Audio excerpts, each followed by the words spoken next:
Une femme qui pense que le meilleur moyen de réussir dans la société est d'être belle ou bien maquillée est une femme qui n'a rien compris à la vie.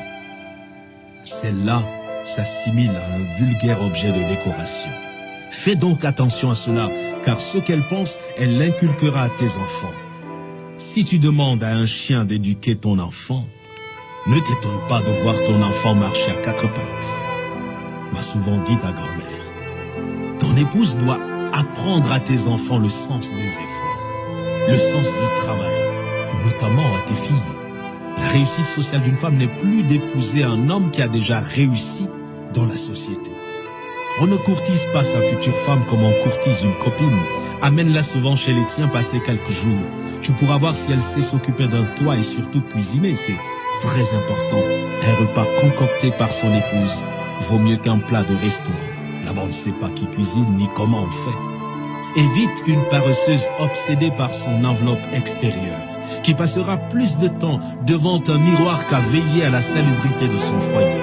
Pour savoir quel type de bosseuse est une femme, regarde ses ongles. S'ils sont longs et aussi lustrés qu'un meuble du palais présidentiel, dis-toi que celle-là n'a jamais tenu un balai de sa vie. Aussi, choisis ton épouse pour ses rapports avec ta famille. N'admets jamais dans ta maison une femme qui va mettre une barrière entre toi et tes frères et sœurs. Choisis donc une femme au grand cœur. Chez nous, ce n'est pas deux personnes qui se marient, mais deux familles qui s'unissent. Nos familles, là, sont parfois insupportables. C'est comme ça.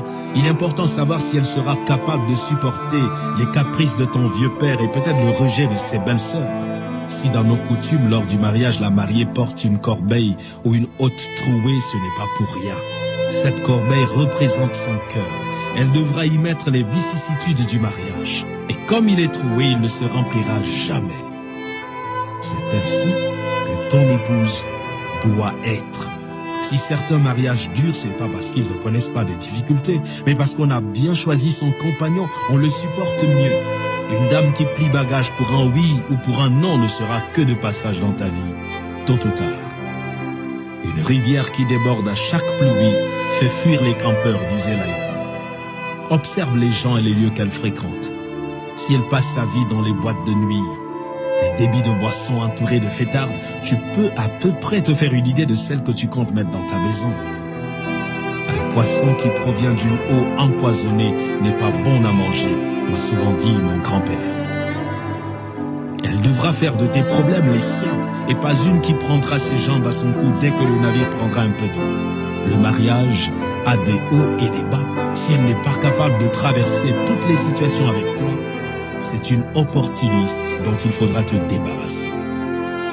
À ce propos, ne dit-on pas chez nous que lorsque tu adoptes un chien, tu adoptes ses puces? Si elle ne voit que les bons côtés, fuis. Pour être fixé, fais-lui part de temps à autre de certaines de tes difficultés, juste pour voir sa réaction. Enfin, choisis-la pour ses ambitions. Ton épouse doit être capable de te pousser vers le haut. Elle doit non seulement être une incubatrice d'idées, mais un soutien dans tes projets. Doit savoir te dire quand un projet est bon ou pas. Évite de prendre quelqu'un qui va constituer un fardeau. Qui, lorsque tu feras le bilan de ta vie après quelques années, ne t'aura pas aidé à progresser. Car vois-tu, on ne construit pas sa vie pour sa femme, on la construit avec elle. Bref, pour le reste, elle apprendra car le mariage c'est aussi une école. Ne t'attends donc pas forcément à trouver une femme qui réponde à tous ces critères, mais qui sera apte à s'améliorer. Tiens compte de mes recommandations.